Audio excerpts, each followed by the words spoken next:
Mabuhay Pilipinas! Maligayang pagbabalik dito sa aking channel, pero kung bago ka lang, pasuyo ng like and subscribe. Salamat agad. Ngayong araw ng Tuesday, September 3, 2024, kabayan, update lamang po tayo sa lagay nitong bagyong Enteng. Ngayong madaling araw po, inaasahan natin na ang lokasyon nito ay nasa coastal water po ng Santa Pracedes, Cagayan po. Ito po ay may lakas na hangin na aabot po ng 85 km per hour at kumikilos po ito pa northwestward at 20 km per hour. Pero ngayong araw po, lalo na pagdating sa hapon, inaasahan na ito po ay patuloy na mag-iibayo o patuloy pong lalakas. By 5 p.m. po within this day, asahan po na ito po ay maglalandfall po at 205 km west of Calayan, Cagayan, na merong maximum wind po na aabot ng 95 km per hour. At ito po ay magiging category na po na super typhoon. Yan po ay taya ng pag-asa na kung hindi po ito magbabago at hindi hihina itong bagyong Enteng, talaga pong magiging super typhoon po ito ngayong araw, lalo na pagdating po sa hapon by 5 p.m.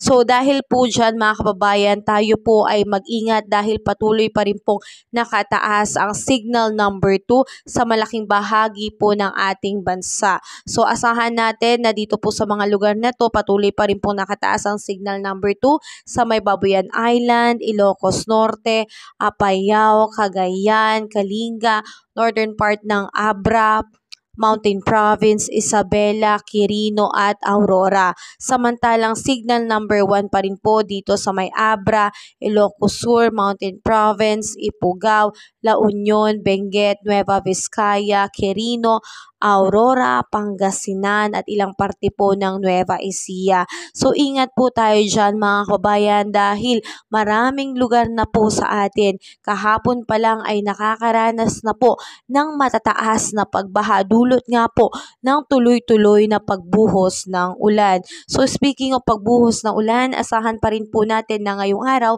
makakaranas po ng moderate to heavy rain po ang Bataan, Tarlac, Nueva Ecija, Bulacan, Rizal, Metro Manila, and the rest of Cagayan Valley, kasama po ang Cordillera Administrative Region. Samantalang mas malakas na pag-ulan po ang asahan, heavy to intense rain naman po dito po sa may Ilocos Region, Nueva Vizcaya, Quirino, Isabela, Apayao, Abra, Benguet, Zambales, and the northern and central portion po ng Aurora. So ingat po tayo mga kababayan, kapag inabisuhan na po tayo na tayo po ay likas o mag-evacuate, ay gawin na po natin. Mahirap po kasi mag-evacuate kapag sobrang taas na po ng baha sa ating lugar. Ito po ay mapanganib hindi lamang po sa atin kundi sa mga rescuer po. Kaya sunod po tayo lalo na kung talagang nagiging delikado na po ang estado po ng ating lugar. So mga kababayan, tayo po ay patuloy na mag-antabay sa lagay po nitong bagyong Enteng. At dahil po dyan, maraming lugar na po sa atin ngayong araw na ito ay wala pong pasok. Binaba na po ng Office of the Executive Secretary na wala pong pasok ngayong araw ng Tuesday, September 3, 2024.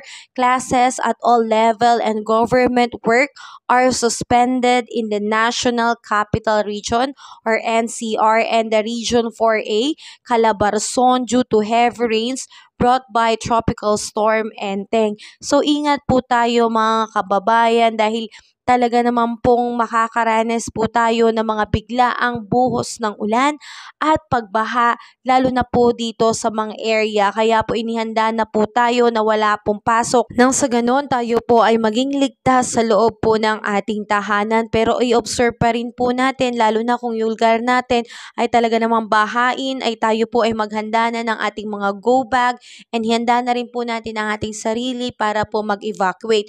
Pero kung nasa safe place naman po tayo, iwasan na rin po natin ang paglabas-labas, lalo na po sa pagbaha. Ito po ay posibleng magdulot po ng maraming sakit tulad na lang ng leptospirosis. Kaya ingat tayo mga kababayan at patuloy nating isama sa ating mga panalangin ng ating mga kababayan na nasasalanta po nitong bagyong Enteng na talaga namang binaha ang kanilang lugar, at patuloy po nating ipanalangin na sana itong bagyong Enteng ay mabilis pong lumabas ng Philippine Area of Responsibility o tuluyan na pong malusaw dahil nga po inaasahan taya ng pag-asa na mamayang hapon po ngayong araw na ito po ay magiging super typhoon na. So ingat tayo mga kababayan, ingat po tayo at iwasan po nating maglabas-labas ng bahay hanggat maaari po. Have a safe day po sa lahat at nawa kabayan nasa mabuti ka pong kalagayan. Kabayan, kung nakatulong sa iyo ang video na to, huwag mo namang kalimutang mag-like and subscribe at pasuyo na rin po, pahit na rin po ng notification bell